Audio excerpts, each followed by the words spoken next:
बातमी सुरेश धस यांच्या संदर्भातील सुरेश धस यांनी माघार घेतलेली नाही। भाजप प्रदेशाध्यक्ष चंद्रशेखर बावनकुळे यांनी हे वक्तव्य केलंय। सुरेश धस मुद्दा धसास लावल्याशिवाय शांत बसणार नाही अशी प्रतिक्रिया चंद्रशेखर बावनकुळे यांनी दिली आहे। संतोष देशमुख हत्या प्रकरणी जोपर्यंत निकाली लागत नाही तोपर्यंत सुरेश धस आणि धनंजय मुंडे आपली बाजू कायम ठेवलेली आहे असं स्पष्टीकरण चंद्रशेखर बावनकुळे यांनी दिलंय।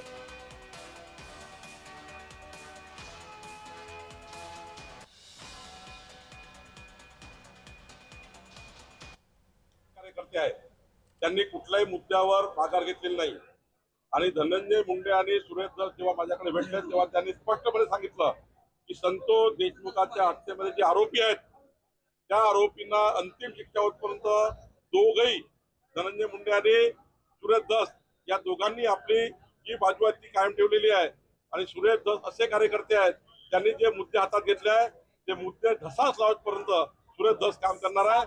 त्यांना पूर्ण काम करण्याची मुभा आहे।